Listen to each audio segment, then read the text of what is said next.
Hi, everyone. Here's a wonderful episode of Women Be Heard, Women Empowering Women.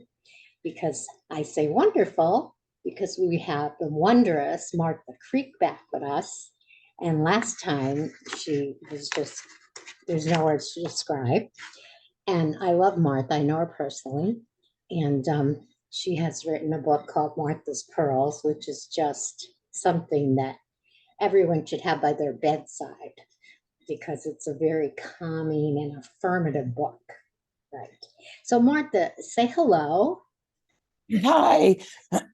Pardon me. Hi, everybody. It's wonderful to be here again. And I love the notion that somebody would just read that little book before they go to bed. And another book just launched this, Mimi. I've not even had a chance to share this with you if you didn't see it in the social media. A new book called Presence and Potential. And it's hot off the shelf. I And bought it already. thank you for that. I think it published yesterday. There's so many people that did that right away that it's already gone to the number one, the bestseller in Amazon, honey, in just the first few days. So That's fabulous. Yeah. speaks to what it's about, and it's certainly women focused here. Yes. Yes. Anybody with a pulse, but in my world and in your world, apparently, the Hmm. people that are women are have a different devotion to this kind of inner work and empowerment work.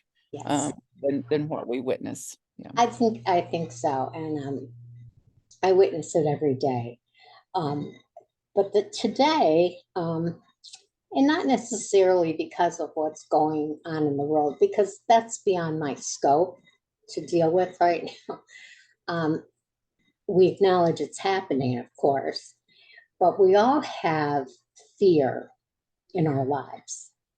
And it could be a lot of different types of fear of abandonment, fear of not having enough or being enough, just all those fears we have.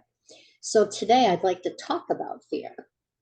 And to start with, I'd like to ask you, what is fear and how do we overcome it? Like, what is your definition of fear? Well, fear is a natural response to we have to an imagined threat. And it can be an actual threat. Somebody could be standing over our toe with a bowling ball, threatening to drop the bowling ball on our toe. That's an acute, real response to this. And most of the fear that we experience are from things that we have not had any direct experience of, that we still went into a visceral reaction at the imagination of somebody dropping a bowling ball on our toe. Mm-hmm. And we cannot help that we had that reaction. That's hardwired into us. So, this notion that we can overcome fear, I think, is a false one. What we can do, though, is to observe fear. And for me, it's been important for me to give fear some space, for me to allow fear to be okay, to normalize it, so to speak. Yeah. And then I can meet fear with some compassion. I can meet fear with understanding. I can meet fear with empathy, just like we would in a small child. If we were conscious, we would not try to tell the child, look, come on, snap out of it. There's no monster under your bed. Right. Come on. It's like Yeah. it's versus saying, what's this fear based in, honey? Is there actually a monster under the bed? Let's look to see if there's a monster under the bed. And maybe there is, because I will tell you what happened to me 2 weeks ago because it fits right into what you're saying. Um, I live in a gated community that I feel very safe in. I've been here for 20 years. And I came home from church, well, things, 2 weeks ago on a Sunday, and I parked the car, and my husband was in the passenger seat. He does have Parkinson's stage 3, so he doesn't move very fast. Takes him a while even to take the seatbelt off. And I opened my door in front of my own home, put one foot on the ground, and all of a sudden this woman was in front of me with a baseball bat. This is true. And she had it raised in the position of swinging, and she screamed at me and told me that I needed to stop following her.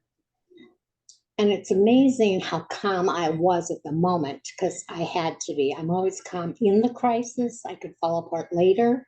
So I just said, ma'am, I don't know what you're talking about. And she kept screaming. And she said, the next time I see you following me, I'm going to hit you with this bat. You see this bat? I'm going to hit you with this bat. Well, my neighbor came out of the house. And because of that, I think the woman backed off and left. Now, my poor husband, he couldn't be out of the car by the time all this happened. And what would he do? Maybe yell. But I, at the time, was in the crisis and acted as I needed to. Walked into the house, called the sheriff's department. They were there in 5 minutes. I gave a description of the car and the woman and everything. And when all of that was done, I started shaking. Then I felt scared. And part of the reason for that is it was so unexpected. It was in my home space where I feel safe, and then triggers from my past. Right? Well, that's you just defined fear, honey. Yeah. That you got an acute threat here, a woman in a drawn position to hit you with a bat, verbally telling you she's going to do so. Mm-hmm. And under that iceberg of that, what's happening in real time, which she didn't actually hit you, Mm-hmm. for whatever reasons, she didn't actually do it. And some ability that you had to be calmer, more sensible with her, more connected to her. Like, I don't know what you're talking about. I'm kind of clueless here. Some of that evidently had some effect for her not to actually take the action she was threatening. Mm-hmm. Under that iceberg, though, is everything from our past, and not just our past, but the past of the race consciousness, Mm-hmm. that are a hall of images, that threaten us, that we've never actually lived through. So we've got what we've actually lived through, what our direct experiences are that would absolutely be triggered by this. And we've got all the hall of images that have happened to humans since the beginning of creation that we're also under the influence of. Like So mm-hmm. this fear then, that is overwhelming fear, that would cause us to shut down, melt down, even collapse. I mean, even faint, when it short circuits the system to such a degree, we could actually just fall out from it. Yeah. And this is not something that can be controlled. This is not something it would be like trying to control lightning. Mm-hmm. It's Control true. lightning. It's like you're not going to control lightning. Lightning has its own nature, and it's going to do what it does. And fear has its own nature, and is going to do what it does. And you were able to keep calm enough in a situation, and then later the system took the shock. Yeah. And you had to do with it whatever you had to do with it, honey, to work that out, to shake it off. I get that. Regulate. I think of when you're talking, I'm thinking about the flight or fright response that we have intrinsically. It's just natural. And, in the first book I wrote, Raised by Wolves, Trapped by Demons, I wrote that at I was 19, a boy tried to rape me. And it was near my home. He, under the guise of walking me home to protect me. And I was assaulted physically. And I had the presence of mind, I do not know where it came from, to say to him, listen, we don't have to do this outside. Let's go my father's garage. And we walked a few steps, and it dawned on him that it was a trick. And he said, you're trying to trick me. And I will tell you, I did not tell myself to scream. I was not thinking about screaming. The next thing you know, I was screaming. That was just instinctual. I started to scream bloody murder. Neighbors came out and chased him. So, it's amazing what if sometimes, like in the one I told you about here 2 weeks ago, I was calm. I was an experienced woman. I've been through a lot of stuff. I was able to handle that in a calm way. But that other one, that was instinctual for me to do that. Thank heavens, right? Absolutely. But, yeah, but that's what. And we don't know, honey, that even at this age, that we wouldn't just start screaming again. That might be okay. If we don't judge that and hate Mm-hmm. that and make that wrong, we would see how wise that was. As a wise part of us knew that screaming would bring some attention. Yes. Screaming could get somebody over here that could actually be of some support in Yes. the situation. It also, though, Mimi, one of the biggest things about this talk today, as I was thinking about it and preparing myself for it, is that part of you, that young girl that was not as experienced, that didn't know, that had to resource and strategize and manage. How am I going to get out of this situation? I've been duped here. That part of her fragmented off in some way. And it's like going back to that young girl and thanking her, letting her know how normal it was to be afraid, how innocent she was to believe that he was actually doing this out of a interest or an attraction or consideration or kindness or something, to let her know that she wasn't at fault there. She didn't do this wrong. She has no shame or guilt about this. And to really meet that part with some understanding, including that her fear in this is absolutely valid. It's legitimate. It's also helpful. Fear is helpful.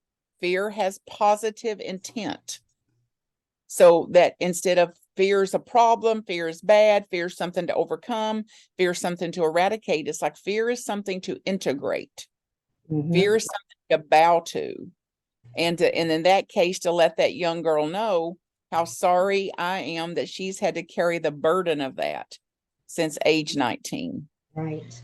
And Now, we're that's here to tend to it now. We're here now to tend to what couldn't be tended to back then because we didn't have the wisdom or the insight or the equipping that we have now to actually tend to that little younger part of ourselves. Yes, and after that incident, which the sheriff's department's keeping in touch with me, and they make me feel safe now.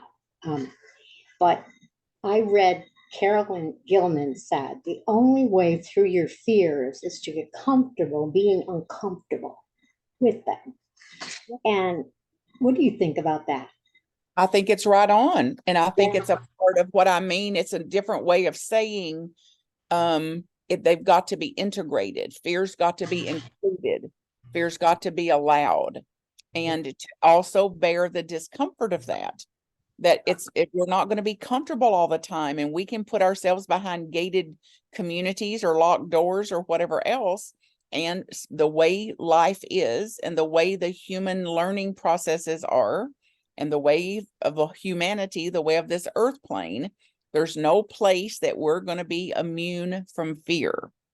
So we're going to have fear, real and imagined, acute threats, and chronic fear that goes back beyond us. I mean, this is in our bones and blood.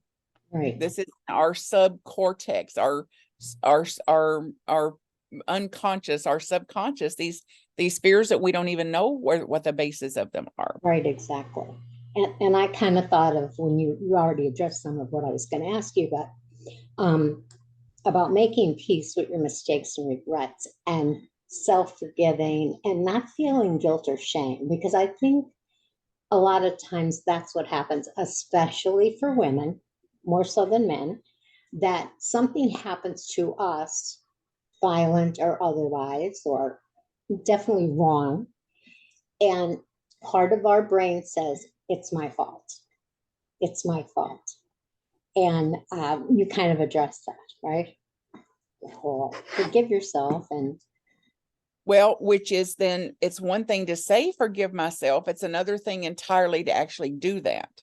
That would go back to that young girl and to her and let her know that you have carried this burden for decades now.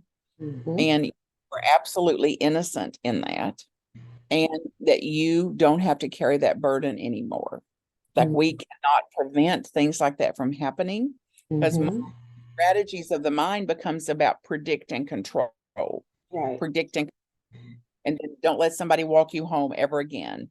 And don't get out of your car till you look around, for your safe space, and don't do this and don't do that and don't, and it's all about a predict and control mentality, which is part of our inner parts that want to keep us safe and it's not possible to do at some part.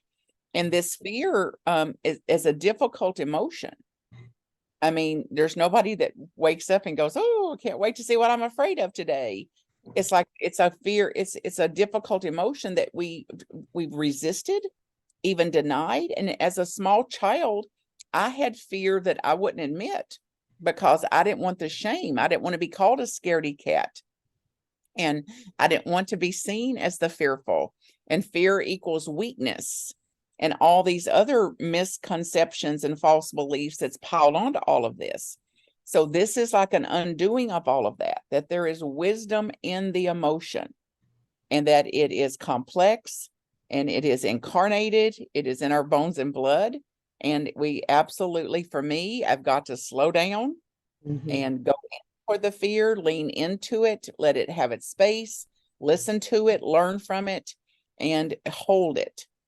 Yeah. Find some new way to hold the fear, include the fear, integrate the fear instead of suppressing, depressing, disowning, denying that it's there, pretending that I'm not afraid or that I don't have fear, or judging fear as bad, negative, a problem, or an enemy of some sort, which that kind of resistance to it is what really fuels it up. That's what keeps the energy behind it that's already behind it and causes it to amplify.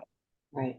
And you're right. You have to have something in place.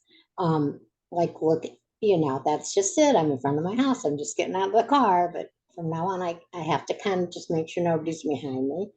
I also got pepper spray, like a last resort, because if somebody's going to start swinging, I'm going to use it. And I had several deputies from the sheriff's office in the last 2 weeks that I interacted with. And they're very nice, and they're making sure they want to find the woman and make sure she doesn't have dementia, that she doesn't need treatment, mental help, medical help, because we are in an over 55 community. And as that community ages, we are going to see more inappropriate and even aggressive behavior. And our property manager is looking into a system to address that. And she's working with the sheriff's department. And the one young man that was here, and he said, talked to me, and I said, yes, I got my pepper spray. I'm going to keep it right on the car door. And he said, or you can get a gun. And I said, no, I'm not going to get a gun. And I said, I'm not saying I never had guns in my life, but I do not want a gun. I will. So I tell my minister, Taylor, and he says, well, we'll use prayer and mace, but we'll use the prayer first. Typical Taylor. Say, and we don't know, honey, if you'll ever use that mace or not. And you may or may not, but the difference is it was sensible for you, Mimi. Left you feeling more stable, more prepared, more on solid ground about it. So whether or not we ever use it, that's none of our business. I did restore my feeling of safety. Yes. That is, like in this case, I speak directly to the fear in that way. Yes.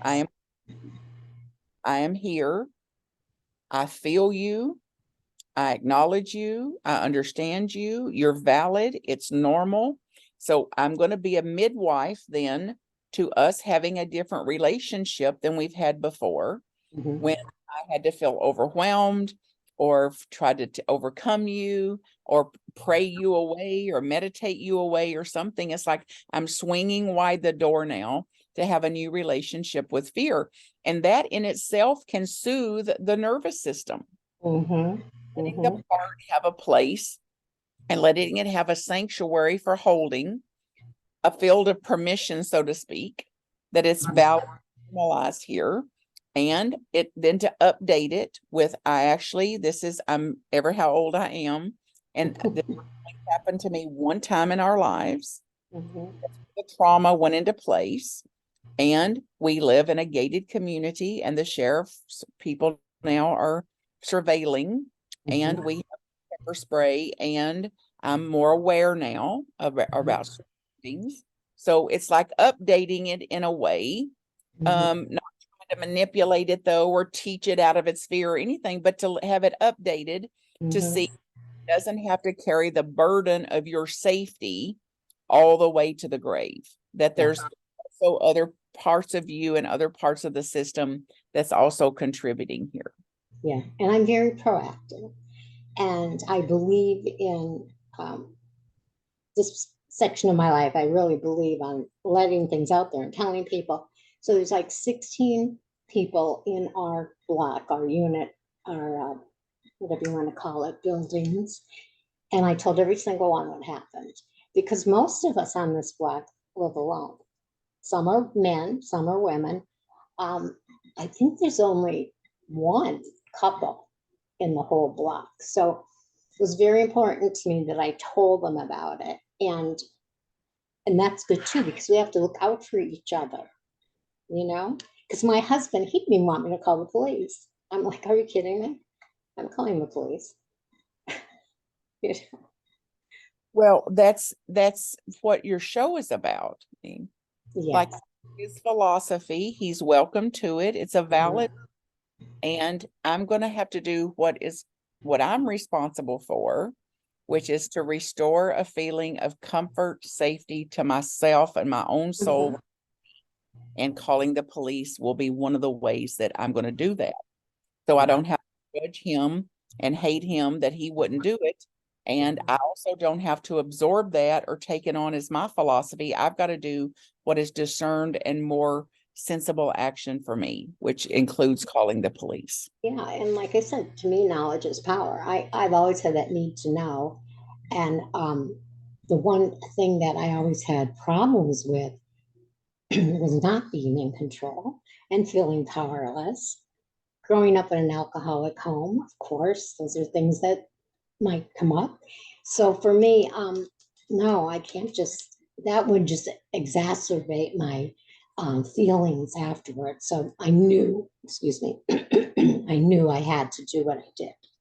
Yeah, which is you taking responsibility to soothe yourself, self-soothing.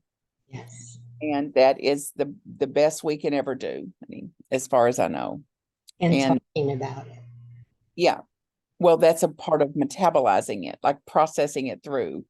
And there's internal processes to do, and then there's external processing to do. So talking about it, and in your case, notifying people, sharing the information that you felt responsible to do that in case it happened again, that you want to have somebody experience what you did.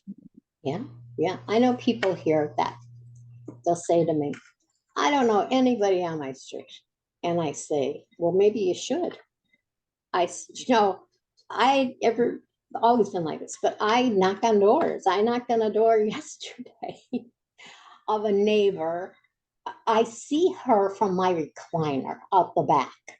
I see her unit for years now. And she got her patio redone. And we've been thinking about doing ours. So I got up. I didn't say anything to my husband because his response is going to be, no, no, don't do that. He's a no person. I'm a yes person.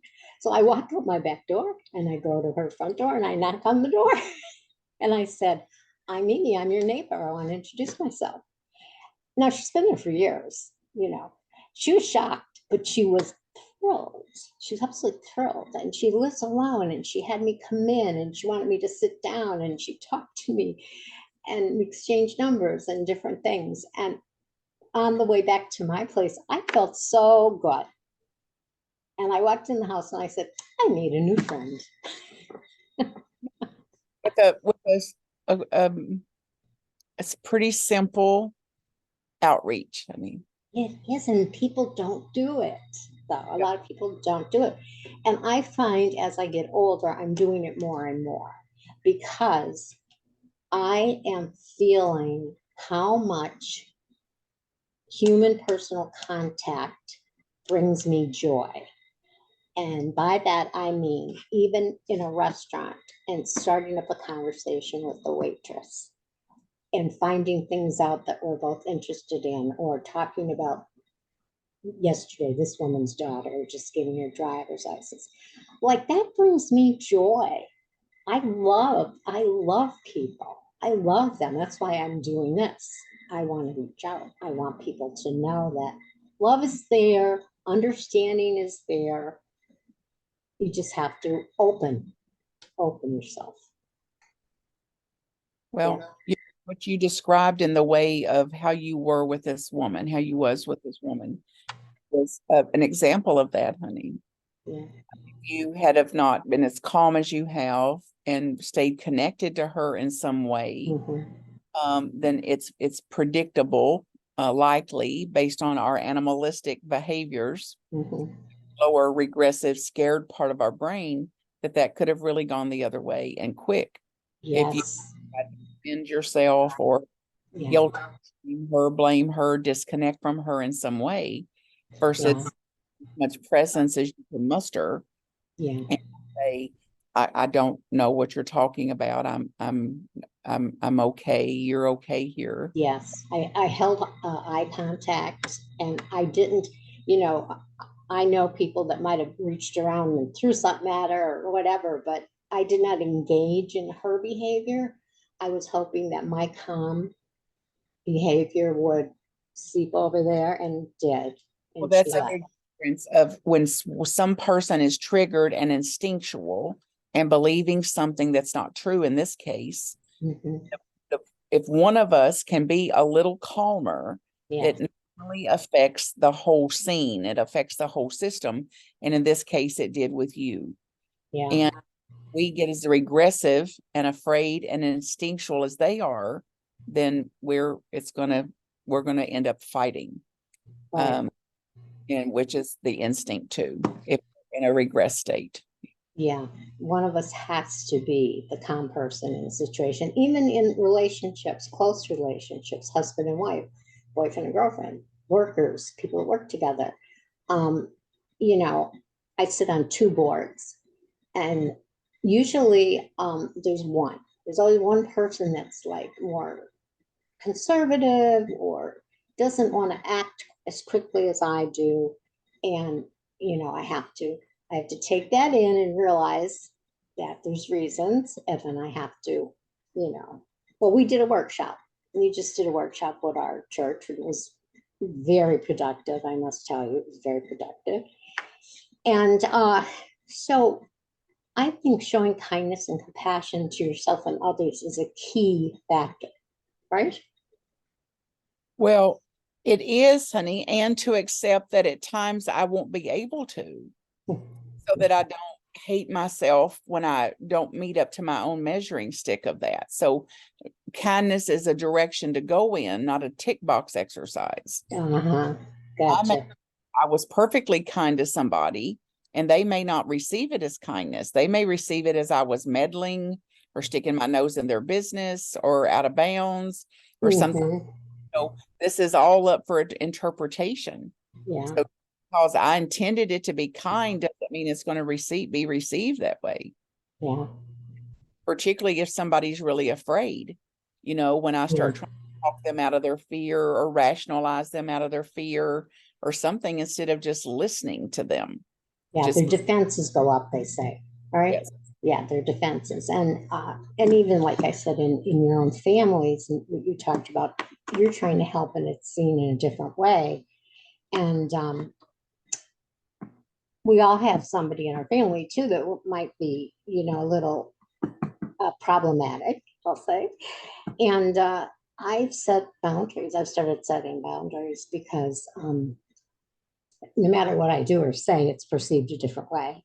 And then there's backlash, and then I feel victimized or, whatever. So I've started setting boundaries. And I notice that when I set a boundary, that person retaliates with cutting me out of their life, let's say, completely. I'll say, well, let's just do this for now. And then their response is, I just don't want to see you at all. It's a knee-jerk instinctual reaction to not getting our way, honey, or feeling hurt, which also triggers everything in their past, Yeah. where that instance with you and me doing that, trying to set a limit or a boundary in some way, has triggered every time something like that happens. So there's going to be a surge of all of that, the dredging of the past where all that pours through. and then they can't, that's overloads the system. So their only way to survive this is to say, I won't see you at all. Yeah. Oh, yeah. But it's still hurtful. And I'm okay with feeling the hurt feelings. And I always tell everybody I have a shelf. And when I have an incident like that, with especially a family member, I just put them on my shelf. It's like, I love you. I just can't play with you right now. So you're up on the shelf. And that works for me. Give me some final thoughts on fear before we run out of time, and what your thoughts were about it coming up to this interview. Being to accept it, to acknowledge it, to validate it, to let it have its life, to do whatever you can do to swing wide the door for it, the opposite of resisting it, the opposite of judging it, hating it, trying to overcome it, to see that it is serving a vital role in our life. Mhm. It has absolutely positive intent, and it is still traumatized responses to something we experienced and that we don't want to ever experience again. Correct. So it is a normal reactivity to that. So my encouragement is at least to give it some understanding, some space, to stay more connected to it, and then to self-soothe as we're able to listen to the, let it have its voice, and then to update it in some way, without trying to manipulate it or control it or anything like that. And absolutely, I would avoid any kind of suppressing fear, depressing fear, disowning fear, denying that fear is there, including when we're in shock. Like in this case, you went into a shock response. You were calm, strangely calm. That was your word, something like you were surprised at how calm you could be. Mhm. Know that our nervous system will have to metabolize that somehow. And this story of Eckhart Tolle's story about the ducks getting into a fight on the pond, and then the ducks had to swim away and flap their wings really hard to get all that energy out of them. Everything that had gone through our system has to be expressed in some way. So it through crying, it could be through a hard workout, a walk, it could be through journaling. But somehow when we have those fear responses, that we don't pretend that they didn't have some kind of effect on our system. Yes. That we keep some process, a spiritual practice in place that's going to allow some of it to burn off, to let it rise up, let it have its space. Yeah. And it's an unpleasant emotion. It's not ever going to be a pleasant emotion. Mm. And to accept that, to bear some of the unpleasantness, to bear some of the discomfort, and know that it's absolutely has got to be included here in our human processes, that there's no body, no sane person that's not going to have fear. And it's will cause pain. It is uncomfortable, and it's also got to be included. Yes. And I love that you're here today. I really needed a talk with Martha. Maybe we should do a show called A Talk with Martha. But I know that I'm doing the best to take care of my own physical and mental health. And I am responding in my way. Talking to people helps me a lot. And so I can accept any fear that comes and deal with it. But it's not easy. You have to actually look at it, dissect it, accept it, and go from there. Yeah. And these fear responses are true. You mentioned three of them, honey: the fight, flight, freeze. And one that's been added the last decade or two is fawning.